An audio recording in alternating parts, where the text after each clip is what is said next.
My name is Preston Carr. This is the Ship's Log. I'm here with Coach Blake Harrell, Jackson Barker, and Brock Spalding.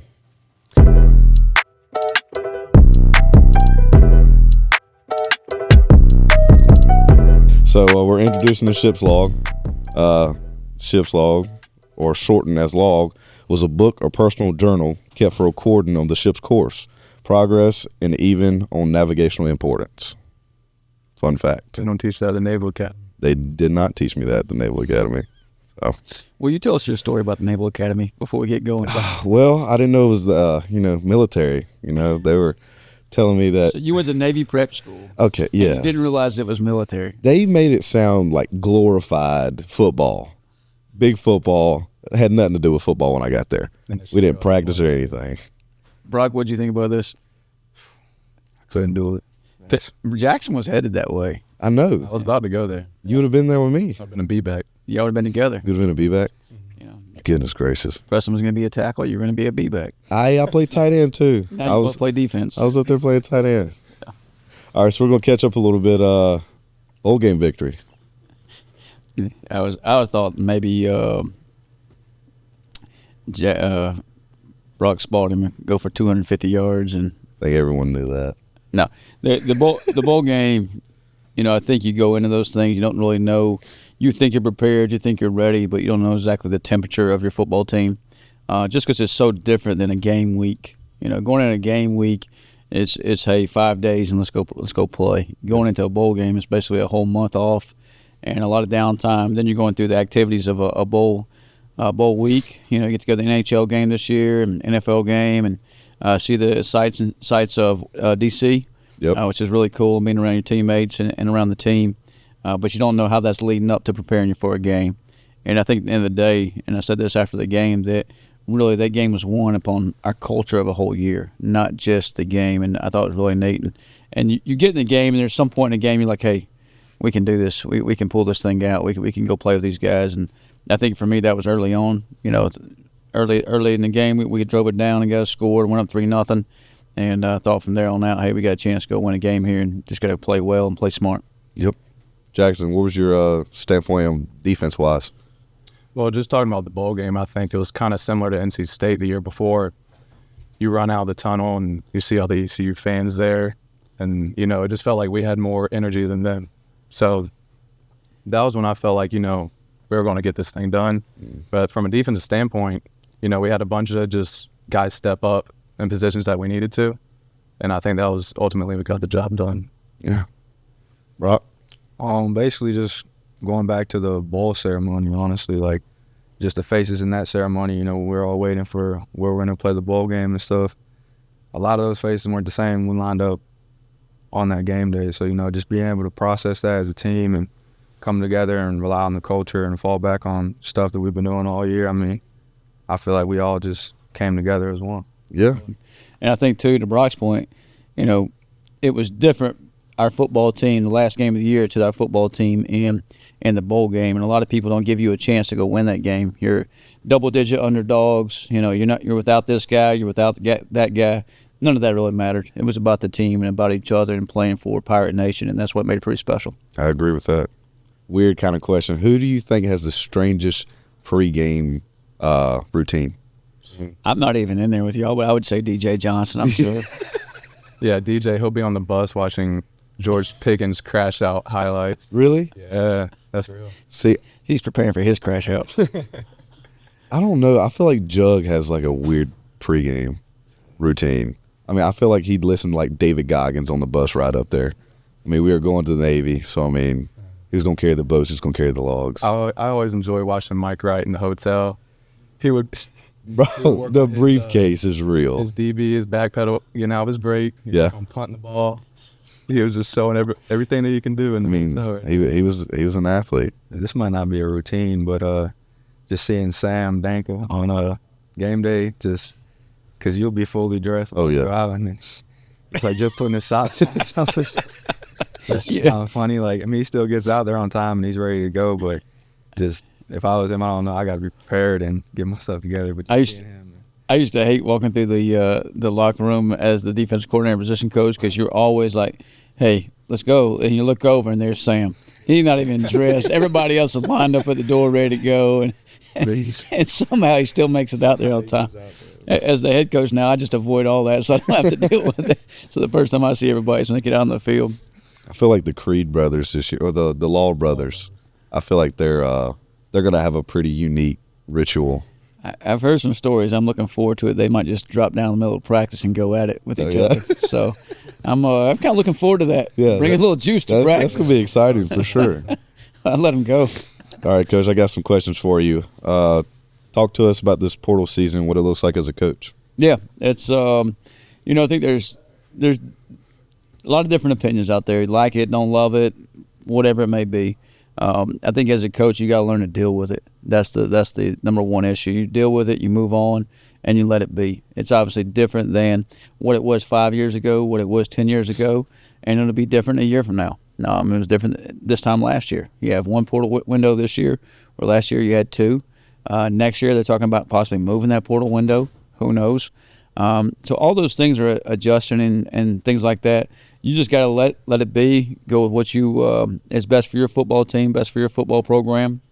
If somebody out there wants to change their situation up, you can't take it personal. I think probably in the first part of December, I took some things personal, and it wasn't really about that. And I let it eat at me in a lot of different ways and shouldn't. You just got to move past that and build your roster and your football team the best you can, and make sure you focus on the Pirates and our program, and that's the most important. If you focus on some other external factors, we always talk about keep the main thing, it can really, tear you up or bug you up. But I think you got to focus on, what puts you in the best position to win games, what's best for your locker room, and building your roster. And sometimes, a lot of people look at, well, hey, we didn't add this position, we didn't add this. Well, we believe in our development here. We believe in the young men that's coming in our locker room that we see every day in practice. I feel really good about our D-line room. You're part of that, Preston, but I think in that room we have some young guys that have really been working their tails off. They're going to be really good players. And, you look back a year ago, not a lot of people knew about Zion Wilson, who has now graduated and moved on. J.D. Lampley came and developed. Sam Danka was another one that we moved to linebacker. So some of those guys that we didn't necessarily know about a year ago, a year later, hey, they've came a long ways through development and just through the process of every single day working their tails off and making themselves better football players and a good part of this team. Yes, sir. I agree. All right, in addition to the portal, there's also some new staff here. How fast of a turnaround was it for them to come back, build their rooms?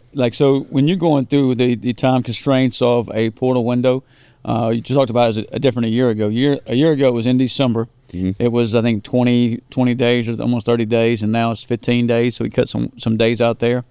And you lose some staff members. Obviously, the coordinators were before the bowl game, so you had time to replace. And you want to keep things as similar offensively as we've done here, because I think there's a recipe for success there. I think it's a recipe for that Pirate Nation appreciates. A little bit of Mike Leach, Art Briles mix in there, throwing the football around and scoring a lot of points. Yep. I think everybody loves good offensive football, and I'm certainly sure Brock does, and definitely makes our job for you and Jackson easier on defense. So I wanted to keep that very similar, and I think Jordan Davis brings that to us. And he was a part of an offense that was number one in the nation in scoring and total offense. So I was excited about that.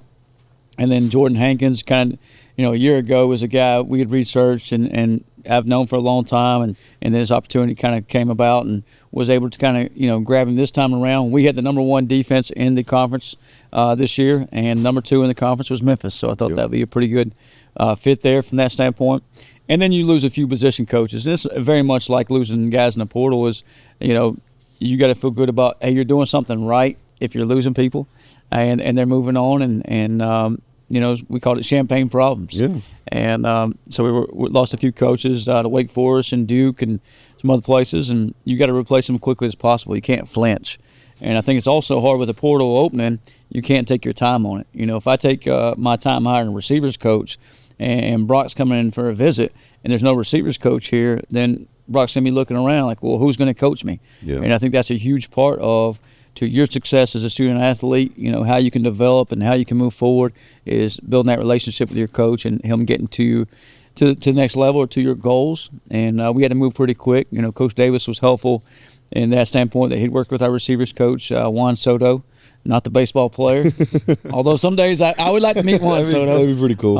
I just met Gavin and Trey Savage last week. They were at the donor event I was at. There you go. I got a chance to get an autographed baseball. All the donors was, so I jumped in line too. That's pretty cool. I just ordered a case for them. I told my wife, I'm going to put these right up here and beside the TV. I don't think she likes that, but we'll see. But, and then same with our running backs coach. He'd been in this league. He'd been at UTSA. He was at Cal last year, so he knows our conference. And then our O-line coach was right up the road at ODU. So hired guys that know our level of football. They're not coming from the Big Ten, the SEC, and saying like, hey, I got to adjust or adapt and figure out what the American Conference is about or what East Carolina is about. They're familiar with our program. They're familiar with our conference, what the challenges that we're up against, and how to go win a championship within our conference. That's right. You had more chances this past season to go and see some ex-players in the NFL. What was that like?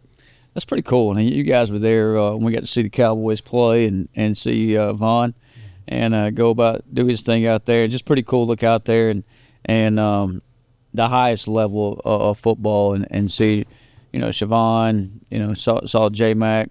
I'm trying to get back out to Denver this weekend, say J-Mac. I know they're going to beat the Patriots. Hopefully Alex Carey hears that and he gets all upset. But, and then, went up to West Keaton last OTA last spring and got a chance to see him. So I think just getting out there and supporting those guys and it's pretty special for our program and pretty neat to see them. And I think, I remember going up to West Julius Wood last year and just on the field and pregame, just seeing the smile on his face that, hey, somebody he knew was at the game to support him. That's awesome. And I know Siobhan felt that way when we were up there at Christmas as well. Absolutely.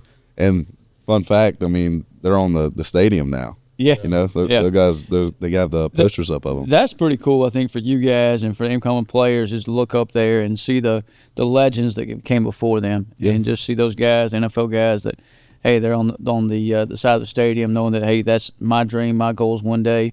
And we can talk about J-Mac and what he did consistency every single day. Got better, kept the main thing, and went about his business. And we saw that last week with a huge pick. I think he graded out perfectly last week. He gave up one catch for -4 yards. Yep. And it is really playing a high level of football with the best defense in the NFL right now. And if they have a chance to move on to the Super Bowl, it will be because of their defense and because of Kwame Miller. Absolutely. All right, Coach, you started your career as a high school teacher. Who on this team would you have gotten in the most trouble in your class? Oh, man. I already got one in my head right now. DJ Johnson. Bryce Weaver. Bryce is definitely one. He's going to go around shouting or hollering 2-5. Yes. He's got a new nickname, by the way. So somebody stopped me at the store and told me his new nickname is Juicy. That's what they used to call him in high school, Juicy. So Juicy? I'm pretty sure that one needs to stick. Yeah. Oh, my goodness, yeah. We need to change the juice board then to Bryce then. The Bryce board. What about you, Brock? Who do you think? I'd go probably Bryce. Bryce? Probably me, yeah. Okay. Just think I had to think about it. Maybe me. They had a UIP card. I'm guilty too, so I'm guilty. Yeah. I noticed in team runs this morning who kept stepping up to the line. The same guy that didn't know it was a military school. Oh, gosh. Yeah. I couldn't see the line. It was in the middle of the field. All right.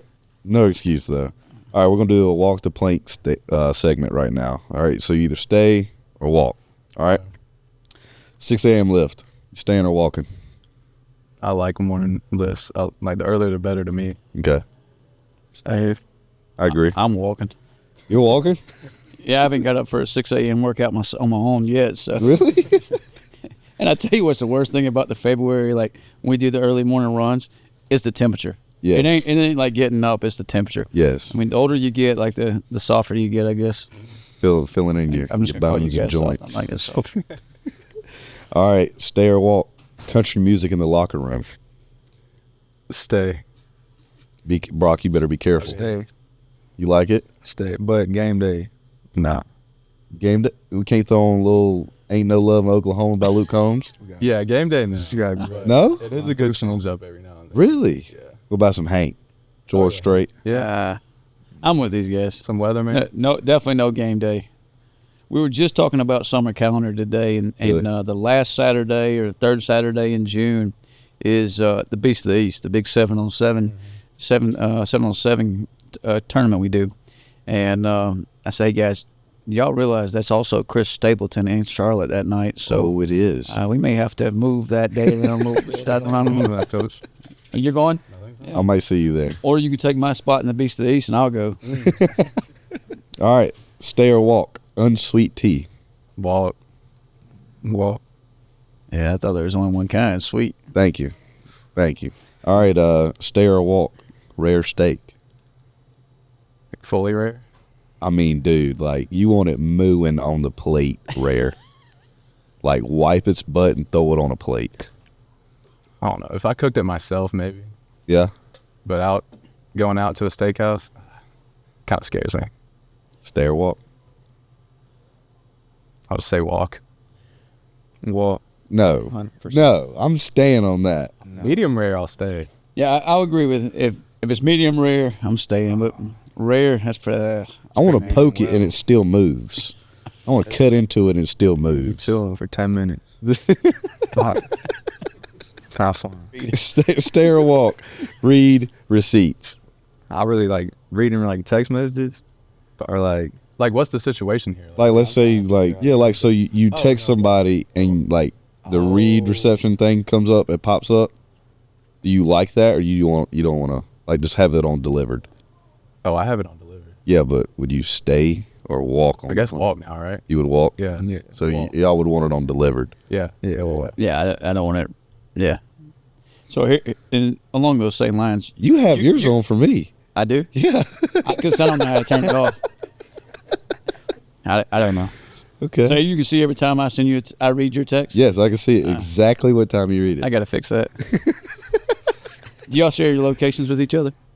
We have a group chat of everybody. Yeah, yours is like always on, big guy. That's the thing with you guys, isn't it? Like, I don't even know how to do that. Got to check up on the boys, see where they're at. Yeah. All right. Jackson Barker, you ready? Yeah. From right down the road, played at every position. What's your career been like here at ECU? Kind of hard to describe. I mean, I came in as a linebacker, but really I was focusing just on special teams, and then got moved to rush, and got moved to tight end, got moved back to rush, then back to inside linebacker. So, I mean, I've been all over the place, but I enjoy it, man. I just kind of fell in love with just the process of kind of being at the bottom of the depth chart, trying to work my way up. I've kind of fell in love with that, and it's just been a blessing to be able to be right down the road. You know, my family can come see me. You quit time. It's easy to go home. Yeah, I've loved it. I love being here. That's awesome. All right, from a walk-on to a leader, what got you here? Well, I mean, we kind of started this journey We did. together. We did. And both came in as walk-ons. Like I was saying, I just kind of love the grinding part of everything. You know what I mean? I kind of like being the underdog, kind of like us in every single bowl game. Yeah. Always underdog, and I love that. I love being underdog. Talk about the hit on the final onside kick against Tulsa. Yeah, that was pretty fun. Haven't got really to get a wide open hit like that in a long time, probably since high school. You destroyed him. I'm surprised he got up. Them. But I mean, I got to give credit to Coach Harrell because we caught a good timeout right there. We saw exactly what they want to do. They gave us their little signal for their middle squib kick or whatever, middle onside kick. Now, I was wearing like number Yeah, what jersey were you wearing? 70. You had an O-lineman's on? Yeah, I was wearing number 70. Was it a big jersey? Oh, yeah. She was wide. But The parachute. The parachute. yeah, I mean, I hit him, and then some other guy on their team was like, bro, you can't do that. And I kind of thought to myself, I was like, can I not do that? I thought I could. I thought he went 5 yards. Anyways, I went off to the sideline. They had thrown a flag, and I was like, I need to get this jersey off me just in case they want to throw me out. Then they don't know who it is. Yeah. There you go. Can't find me. There you go. Yeah. Smart football move. That hit was like, it confused everybody in the stadium. Yeah. Me and Tulsa's coach Trey Lamb are good friends, and Trey's over there yelling at me because he thinks I've instructed you to go lay out the kicker, and I'm thinking like, Well, there's nothing wrong with it. Like football. And the official on the side is telling me, yeah, it's roughing the kicker. I was like, it's not. It's not. He's going to get the ball. So, like, he's going to do the same thing to you if you don't, take care of him. And it was just – and it goes to replay. It goes back to they call it the rock or back to the center of communication where all the video is. And, it takes like 5 minutes. And they finally pick up the flag. It's like, hey, no, we're good. We still can play football out here. We can still let these things happen. Yeah. We're not going to be soft about it anymore. So, There you go. thankfully. All right, Brock, you ready? Ready. How has the previous seasons impacted last season? They've impacted me a lot, actually. When I came in, just sitting behind, first it was C.J. Johnson. He went to the NFL, got an opportunity with the Seahawks. Next year it was Jalen Johnson. He also went to the NFL, got an opportunity with the Chargers. Next year it was Winston Wright and Jari Patterson, two very good players. Winston ended up going to getting an opportunity at the NFL too, so just to sit behind those dudes and watch how they work and, learn from all the dudes that were in front of me and just be able to take in and apply it to my game and learn from some of their mistakes or some of their positives. And, just being able, like that whole process, just staying down and learning and understanding the environment around me, understanding the culture. I didn't understand that when I first came in, and now it just means a little bit more to me. I guess waiting made it mean like more to me, I guess. So. Okay. All right, so going into your senior year, what are some things that have changed here that attracted you to ECU?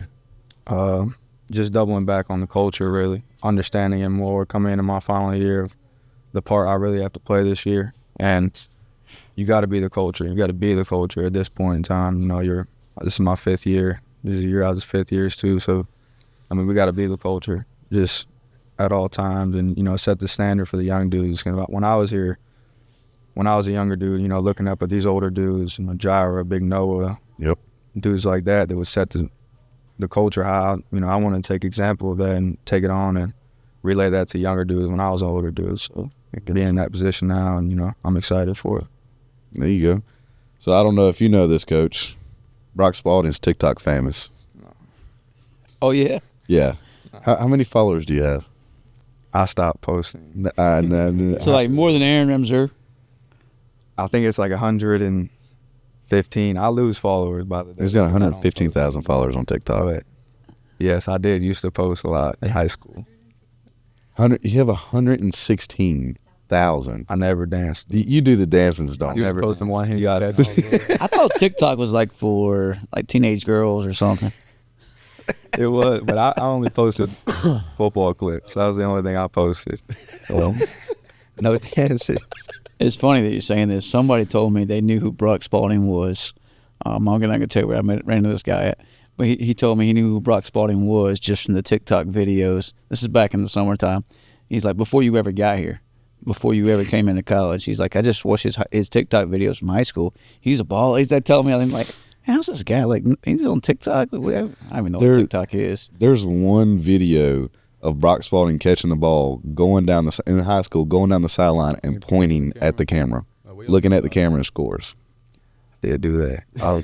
That was art. I was messing around in high school for sure. Make sure you don't point at the camera until you score this year. Now it's all after. I can't point at the camera. Thank you. There you go. All right. So these are some questions for everybody. Last game at home, how awesome was the home environment? Tarps off movement. I think that's just East Carolina right there. I can't count how many games I feel like we've won because of the energy of the fans. Yeah. I'll kind of say that game really wasn't – I didn't feel like it was going our way there for a little bit. But whenever those guys start running over with their shirts off, all tarps off, all that, the momentum switched and everybody could feel it. And, that was awesome. I'll say this, like, what you guys have done, and really it's you guys, and because you've been here the whole time, what you guys have done for Pirate Nation is you can't put into words. Have you brought football back, made football important here, and brought the excitement back to Dowdy-Ficklen Stadium. And then that day in Dowdy-Ficklen Stadium, what those fans did for us was pretty special, because it was like you said, it was a time in the game where it could have tipped either way, and somebody was looking to grab the momentum. And it was a group of students or a group of guys in the corner of the stadium up there that started the tarps off, that everybody just swarmed to. I thought there was a fight going on. It was I was like, well, who's fighting up there? And it was just everybody running. And I thought it was all college students. It turns out it was little kids, grown men. Yeah. But that just shows you, like, hey, it takes all of us. And what you guys have done for this football program, and then what the Pirate Nation and our fans have done for us for games like that has been pretty special. That, hey, we can all have a huge impact of winning games. That was just one example. The bowl game, as you guys brought up, is another example, and it'll continue to be a big factor next fall. And just going off what Coach Harrell said, at that point in time, the game definitely could have gone either way, and just to see everybody rally like that, what Jay Bark said, I mean, that's just East Carolina. Really, there's the Pirate fans, it's Pirate Nation, it's everybody coming together as one, and I think that just defines it. I do believe that this East Carolina is built around the culture and the environment that we bring here. I mean, it is no other experience that I've personally believe anywhere in this conference can match, truly. That's why we're going to win the conference. Yeah, I think we were 5-1 in Dowdy-Ficklen Stadium this year. I think the way we finished winning 6 of the last 7. I'm not sure you guys realize that. Like last year, it was win 5 of the last 6. This year, it's win 6 of the last 7. And the momentum that has in the offseason for so many things, the way we train, the way we go about our business, ticket sales, donations, all those things, just have that momentum going into next fall and really set us up for a big day. Obviously a big day starting out game 1 in Tuscaloosa, but for all season long as you come back home in Dowdy-Ficklen the following week versus App State and there and beyond. So I know it's one day at a time, one game at a time, but you certainly got to be excited for 2026 and the Pirates and our football team and our schedule and everything ahead. Yes, sir. Yes, sir. All right, so what are some of the off-season goals y'all got? One for me is to learn all these guys' names because I feel like this A lot of new guys. is completely new. I walked in day one, I'm like, I don't know anybody. A lot of new except guys. for our group. You know Yep. what I mean? So that's one big goal, and just to see just continued growth. I mean, I think we talk about it every day, like most important day is today. Mm-hmm. Just growing every single day, 1%. That's just the goal. Bingo. I'd say the little things, really just kind of what Coach Harrell's been talking about lately and harping on it, is just eliminating the gray area.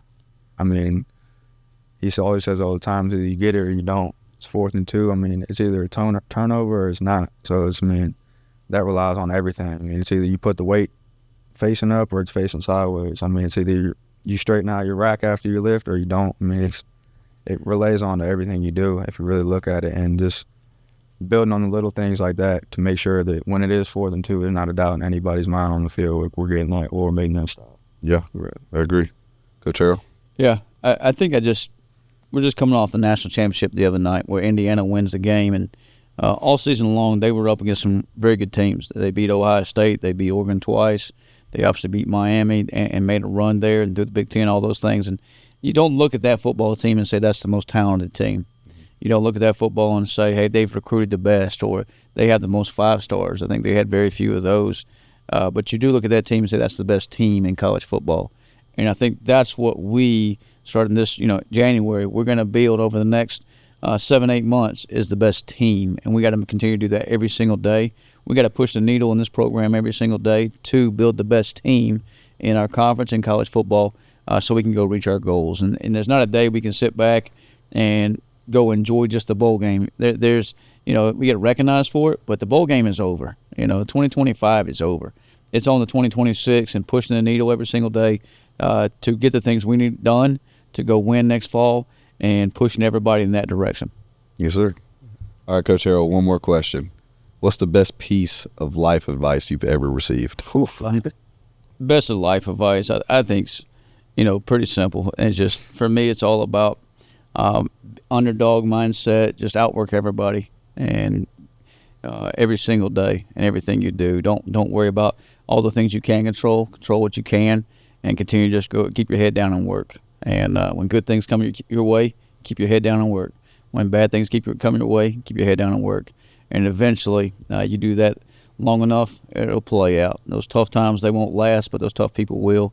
And if we'll do that, think one step in front of the other, and focus on the day and the present moment, we'll be all right. Yes, sir. All right, y'all. I appreciate it. Thank y'all. Great job, P-Car. Sir.